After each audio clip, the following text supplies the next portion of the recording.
इस सीरीज का नाम है मेरियान 2019। शुरू में हम मेन कैरेक्टर एमा को देखते हैं, जो एक मशहूर राइटर थी। वो एक विच यानी चुड़ैल जिसका नाम मेरियान था, उसके बारे में कहानियां लिखा करती थी। उसकी ऐसी कहानियों को लोग काफी पसंद भी किया करते थे और इसी वजह से एमा इतनी मशहूर थी। ये काम वो काफी सालों से करती आ रही थी, मगर अब वो मेरियान के बारे में कहानियां लिखना बंद कर देती है, क्योंकि अब उसे ऐसे लगने लगा था कि मुझे ऐसी डरावनी कहानियों की जगह कुछ अच्छा लिखना चाहिए। उसने अपनी किताब में सिर्फ यही लिखा था कि एक लड़की के सपनों में मेरियान विच आकर उसे तंग करती है और उसकी ये कहानी बेहद ही मशहूर हो गई थी। इस किताब ने बहुत पैसे कमाए थे, लेकिन अक्सर एमा अपनी पुरानी जिंदगी के बारे में सोचकर बहुत ज्यादा परेशान हो जाती है, जिसके बाद वो बहुत सारी शराब पी लिया करती है। उसके साथ काम करने वाली लड़की, जो उसकी काफी अच्छी दोस्त भी थी, एमा का बहुत ख्याल रखती है। अब यहाँ हमें एक और बात पता चलती है कि एमा के सपने में खुद मेरियान आया करती थी, जो उसको काफी डरा देती थी। अब रोज रोज अपने फैंस, चाहने वाले लोगों से मिलना, उनकी किताब पर साइन करना, ये एक राइटर के लिए आम बात होती है। इसी तरह एक दिन एमा जब ये सब कर रही थी, तभी उसके पास एक लड़की आती है जो उसकी बहुत बड़ी फैन थी। कहती है कि मेरियान इस दुनिया में आ गई है, उसने मेरी मॉम को अपने कंट्रोल में किया हुआ है, जिससे एमा तुम्हारी और तुम्हारे चाहने वालों की जिंदगी को खतरा है। अगर तुमने मेरियान के बारे में लिखना बंद कर दिया तो सब मारे जाएंगे। यहाँ पर नोट करने वाली बात ये थी कि इस लड़के की माँ एमा को सपने में डरा रही थी, यानी कि मेरियान की आत्मा उसके अंदर थी। फिर इन बातों पर एमा को यकीन नहीं आता, इसलिए वो लड़की खुद अपनी जान ले लेती है अपनी बात को सही साबित करने के लिए, और साथ ही एक लॉकेट छोड़ती है ये कहकर कि ये मेरी मॉम को दे देना। इस हादसे के बाद एमा को अपने मॉम डैड की फिक्र हुई। अपने घर फोन करती है पर कोई भी फोन नहीं उठाता, क्योंकि वो कई सालों से अकेली रह रही थी, घर नहीं गई। इस बात को लेकर अब वो थोड़ा परेशान हो जाती है। अपने साथी को लेकर अपने टाउन जाती है, जहाँ पर उसके मॉम डैड सही सलामत थे। वो उनके साथ रात गुजारती है और अगली सुबह उस फैन की मॉम से मिलने जाती है जिसने अपनी जान ले ली थी। यहाँ आकर एमा को पता चला कि सच में उस लड़की की मॉम के अंदर मेरियान की आत्मा है, जो एमा से कहती है कि तुम्हें मेरे बारे में लिखते रहना होगा। अगर तुमने ऐसा ना किया तो अच्छा नहीं होगा, मैं तुम्हारे मॉम डैड को मार दूंगी। अब यहाँ एमा की मुलाकात अपने बचपन के दोस्तों से होती है, जो काफी सालों बाद एमा से मिल रही थी। इन चारों दोस्तों से एमा को बहुत प्यार था, खास तौर पर अपने एक मेल फ्रेंड से, जिसकी अब शादी हो गई थी। फिर एमा अब कुछ नहीं दिखती, इसीलिए उसके मॉम डैड गायब हो जाते हैं, जो मेरियान का ही काम था। काला जादू करके मेरियान की आत्मा सभी लोगों को अपने कंट्रोल में किया करती थी। यहाँ हमें एक चमड़ी से बनी पोटली भी दिखाई जाती है, जिसका मतलब ये था कि वो जहाँ पर भी होगी सबको अपने कंट्रोल में करती रहेगी। एमा अब फिर से अपनी कहानी लिखना शुरू करती है और जो भी वो लिख रही थी सब कुछ सच होता जा रहा था, जिसके फौरन बाद एमा की मोम खुद ब खुद घर वापस आ गई। पर उनकी हालत बहुत खराब थी, क्योंकि अभी भी वो मेरियान के कब्जे में ही थी और एमा को बुरा भला बोलने लगती है। लेकिन यहाँ उसके डैड अभी भी गायब थे, क्योंकि मेरियान चाहती थी कि एमा अभी भी उसके बारे में लिखती रही। यहाँ पर अब उसकी मदद एक इंस्पेक्टर करता है, जो काले जादू के बारे में बहुत अच्छे से जानता था और एमा का बहुत अच्छा दोस्त भी था। लेकिन यहाँ पर अजीब बात ये थी कि मेरियान दिन में भी लोगों के दिमाग को अपने कब्जे में कर सकती थी और जो चाहे वो नजारा दिखा सकती थी। अब एमा के इस टाउन में आते ही हम समझ पाते हैं कि आखिर हुआ क्या था, मेरियान भी कौन थी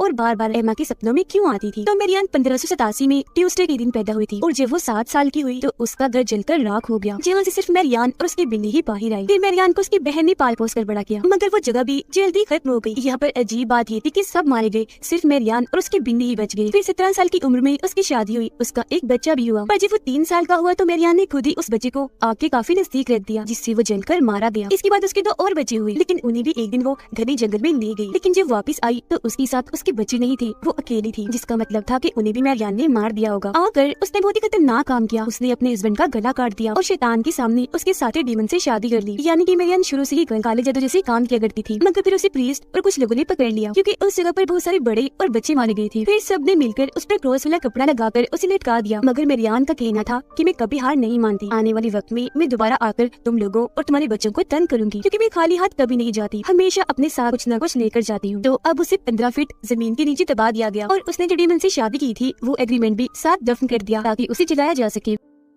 प्रीस्ट उसे जलाने में नाकाम रही तो ऐसे ही उसे दफन कर दिया गया। यानी कि मेरियान को ठीक तरह से कभी खत्म नहीं किया गया था। उसकी कब्र बिल्कुल एमा के घर के सामने थी, इसीलिए बचपन में एक बार एमा उसके पास गई, जहाँ छोटा सा सुराग था। उसने जब सुराग के अंदर देखा तो एक अजीब सी आवाज सुनाई दी कि मेरियान उसके जरिए दुनिया में आना चाहती है। यानी कि मेरियान ने एमा को ही चुना था कि वो ही इसे इस दुनिया में दोबारा लाएगी। तो तब से एमा को मेरियान की डरावने सपने आने लगे। बचपन से वो मेरियान को अपने सपनों में देख रही थी, तो जब थोड़ी बड़ी हुई तो इस सब के बारे में उसने अपने दोस्तों को बताया। वो सभी मिलकर रात के वक्त मेरियान की आत्मा को बुलाने का जादू करते हैं, जिसमें वो कामयाब गई। पर मेरियान की आत्मा एमा के अंदर आकर सबको डरा रही थी, जिससे यहाँ पर उसकी एक दोस्त तो बहुत ज्यादा डर गई और एमा से बात करना भी बंद कर देती है। अब जब मेरियान की आत्मा उसके अंदर आई तो उसने एमा के दोस्तों को ये कहा कि तुम सब जिनसे प्यार करती हो उन सबको मुझसे खतरा है। जिसके बाद जो दोस्त एमा से बात नहीं कर रही थी, एमा उससे बात करने के लिए उसकी छोटी बहन के पास स्कूल में जाती है, ताकि उसके जरिए वो बात कर सके। जहाँ पर उस बीच मेरियान ने आकर उसकी दोस्त की बहन को मार दिया और ये सब कुछ एमा अपनी आंखों से देख चुकी थी। पर इस बारे में एमा ने किसी को कुछ भी नहीं बताया, क्योंकि वो इस हादसे की वजह से बहुत डर गई थी। एमा चर्च में जाकर फादर से मिलती है। फादर उसे बताती है कि मेरियान की आत्मा तुम्हारे साथ जुड़ चुकी है और वो इतनी आसानी से तुम्हारा पीछा नहीं छोड़ेगी। अगर तुम सबकी भलाई चाहती हो तो ये टाउन छोड़कर चली जाओ। अब एमा जानबूझकर अपने टाउन में बुरे बुरे काम करने लगी, जिस वजह से उसके मॉम डैड ने उसे बाहर भेज दिया और फिर वो एक मशहूर राइटर बनी। और यही वजह थी कि अपने इस पास्ट की वजह से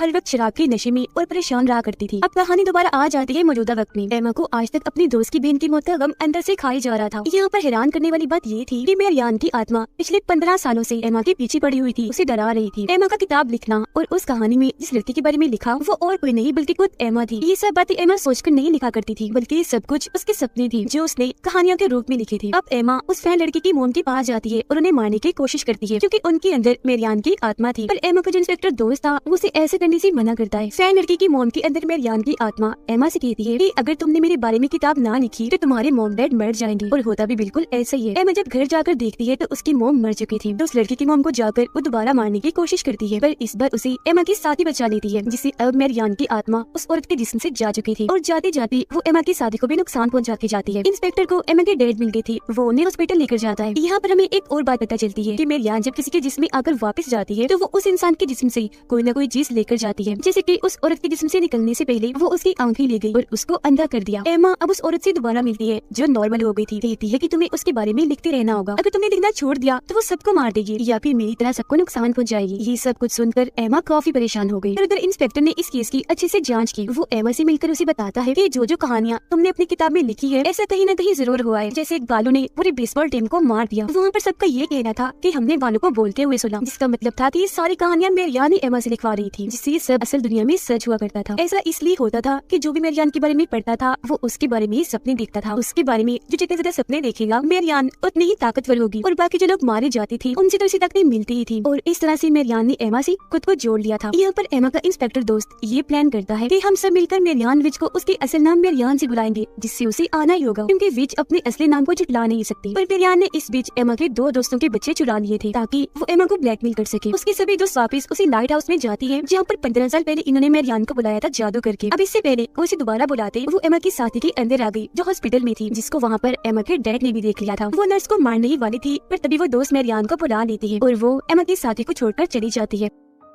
इन सब का प्लान ये था कि जब वो यहाँ पर आएगी तो ये लोग उसकी आत्मा को डॉग के अंदर कैद करके कहीं पर बांध देंगे ताकि वो किसी को नुकसान न पहुंचाए। पर मेरियान बहुत चालाक थी, वो इंस्पेक्टर के अंदर आकर उसे ही मार देती है और साथ ही एमा की एक और दोस्त को भी। अब एमा की सभी दोस्त यही चाहती थी कि वो मेरियान के बारे में लिखती रही ताकि सबकी जान बच जाए। इसी रात जब एमा घर थी तो उसका वो मेल फ्रेंड आता है जिससे वो प्यार करती है और ये दोनों एक साथ रात गुजारती है। पर जब सुबह होती है तो वहाँ पर कोई भी नहीं था। तभी बेल बजती है। जब एमा जाकर देखती है तो दरवाजे पर चर्च के फादर थे जिसको क्रॉस का निशान दिखाते हैं, जिससे एमा डर गई थी। वो फिर उसे मारने लगी जिससे एमा के मुंह से खून आने लगा। वो जल्दी से अपने कमरे में चली जाती है क्योंकि उसके कानों में फादर जो मंत्र दे रही थी वो उसे सुने नहीं जा रही थी। फादर देखती है कि उसने एक और कहानी लिखी है जो उसे नहीं लिखनी चाहिए थी। फादर उसे बताते हैं कि आज ट्यूसडे है और फिर से मेरियान ने जन्म लिया है और वो तुम हो एमा, तुम्हारे जिस्म में मेरियान है। पर वो इस बात को मानने से इनकार कर देती है। मगर जब फादर उससे ये पूछती है कि तुम मेरियान हो तो वो हाँ बोल देती है। एमा के अंदर आई मेरियान की आत्मा फादर को भी नुकसान पहुँचाती है, फादर की एक पाँव पर गोली मारकर। पूरी कहानी में हमें यही दिखाया गया है कि जिसके भी जिस्म में मेरियान होगी वो इस बात को नहीं जुटला सकता कि वो मेरियान नहीं है। एमा को खुद भी ये बात पता चल गई थी कि उसके अंदर मेरियान की आत्मा आ चुकी है जो अब उसे अपने साथ हेल जहन्नुम में ले जाना चाहती थी। वो एमा को अपनी कब्र की तरफ ले जाती है। उसको मेरियान की लाश मिलती है जो अब तक बिल्कुल सही सलामत थी। वो एमा को कहती है चलो मेरे साथ मेरी दुनिया में। उधर असल दुनिया में एमा की तो समझ गई थी कि वो खतरे में है। वो एमा के घर जाकर उसके गले में अपना एक ताकतवर लॉकेट पहना देती है